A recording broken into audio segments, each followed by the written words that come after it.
Baby Joseph. അരുണ്ടയുടെ ഒരു video എടുക്കാന്നാണ് വിചാരിക്കുന്നത്. അതെങ്ങനെയാന്ന് നോക്കാം. അരുണ്ടയ്ക്ക് നമ്മൾ മട്ടരിയാണ് എടുക്കുക, അതാണ് ടേസ്റ്റ് കൂടുതൽ. അതുകൊണ്ട് 2 കപ്പ് മട്ടരി എടുത്തിട്ടുണ്ട്. അത് കഴുകി നന്നായി ഡ്രൈ ആക്കി വെച്ചിട്ടുണ്ട്. ഇനി നമുക്ക് അതിലേക്ക് കാഷ്യൂസ് എടുത്തിട്ടുണ്ട്, അണ്ടിപ്പരിപ്പ്. അത് നമ്മൾ ചെറുതായി ഒന്ന് റോസ്റ്റ് ചെയ്ത് വെച്ചിട്ടുണ്ട്. പിന്നെ 6 ബെല്ലം വെച്ചിട്ടുണ്ട്. കുറച്ച് ടേസ്റ്റിന് നെയ്യ് ചേർക്കണം, ഒരു നുള്ള ഉപ്പും ചേർക്കണം. ഇത്ര ഇൻഗ്രീഡിയൻസ് ആവശ്യമുള്ളൂ. നമ്മൾ 2 കപ്പ് അരി കഴുകി ഡ്രൈ ആക്കി വെച്ചാൽ ഒരേ കപ്പായിട്ട് 2 തവണയായിട്ട് നമ്മൾ വറുത്തെടുക്കണം. എന്നാലേ അതിൻ്റെ വറവ് കൃത്യമായിട്ട് കിട്ടുള്ളൂ. അത് നന്നായി പൊരിഞ്ഞ് വറന്ന് കിട്ടണം. ഇനി നമുക്കിത് വറുത്തെടുക്കാം. മട്ടരിയാണ് എപ്പോഴും നല്ലത്, അതുകൊണ്ടാണ് നമ്മൾ മട്ടരി എടുത്തുള്ളത്.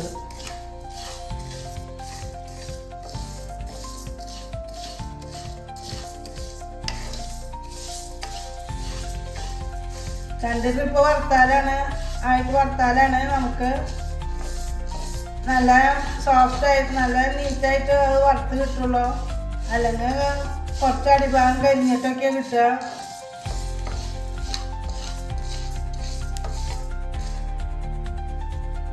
നന്നായി പൊട്ടി പൊരിഞ്ഞുണങ്ങി നമ്മൾ ആ സമയത്ത് കൈവിടാതെ ഇളക്കിക്കൊണ്ടിരിക്കണം, അല്ലെങ്കിൽ അത് കരിഞ്ഞു പോകും. ചെറുതായി ഒന്ന് തീ കുറയ്ക്കാൻ വേണം.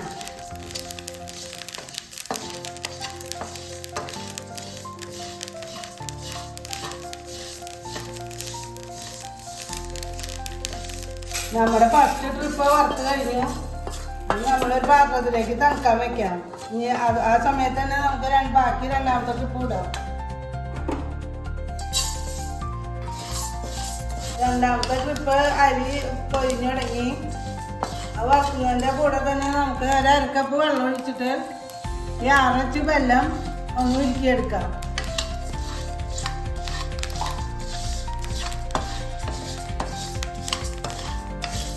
രണ്ടാമത്തെ ട്രിപ്പ് വറുത്ത് കഴിഞ്ഞു, എടുക്കാറായി. അതിലേക്ക് ഞാൻ ഒരു 5 ഏലക്കായ തൊണ്ട് പൊടിച്ചിടുന്നുണ്ട്. ഒന്നിട്ടു, ഇനി 4 കൂടി പൊടിച്ചിടാണ്ട്.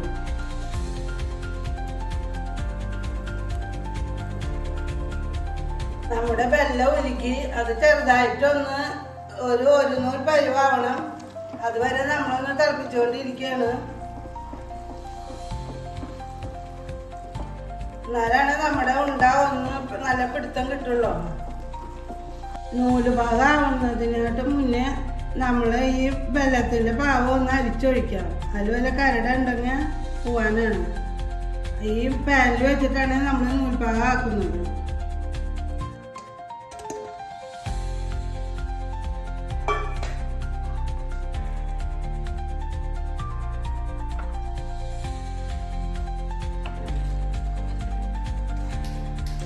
ട്രിപ്പ് തണുത്തു, അത് നമുക്ക് ആദ്യം പൊടിച്ചെടുക്കാം.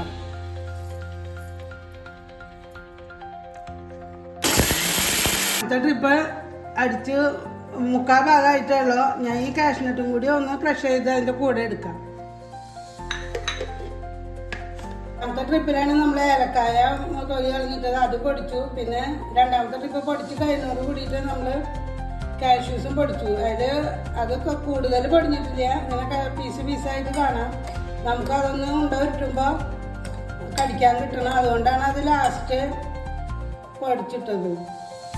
2-3 നമുക്ക് അങ്ങനെ മുഴുവൻ പൊടിയാതെ നിൽക്കണ്ട. നമ്മൾ കൈ കൊണ്ടൊന്ന് പൊടിച്ചാൽ മതി, അപ്പം നമുക്കത് കടിക്കാനും കിട്ടും. നമ്മുടെ പാനി നൂൽപ്പരുവമായി നമ്മൾ ഇതിലേക്ക് ഇട്ടിട്ട് കുഴച്ചെടുക്കാൻ പോവാണ്.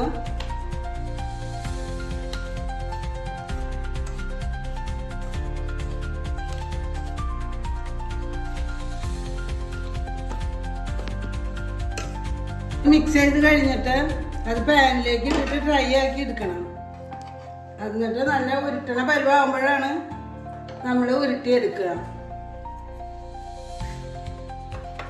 ശർക്കരപ്പാനിയിൽ ഇട്ടിട്ട് അതിൽ ചെറുതായി വെള്ളത്തിൻ്റെ അംശം ഉണ്ടെങ്കിൽ അത് നന്നായി ഡ്രൈ ആക്കി നല്ല ഉരുട്ടണ പരുവമാക്കണം. നമുക്ക് ഇത് പാനിൽ നിന്ന് വിടുന്ന പരുവായി. ഇനി നമുക്കിത് ഒന്ന് പകുതി തണുക്കാൻ വെച്ചിട്ട് ഉരുട്ടിയെടുക്കാം.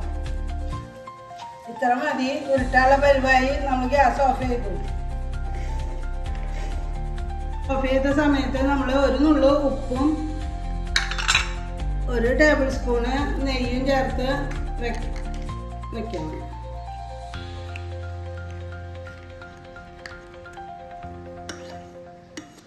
ഇനി ഒന്ന് തണുക്കട്ടെ, എന്നിട്ട് നമുക്ക് ഉരുട്ടാൻ പറ്റുള്ളൂ.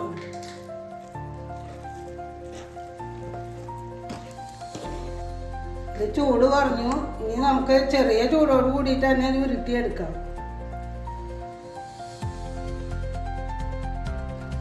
നല്ല ചൂടുണ്ട്.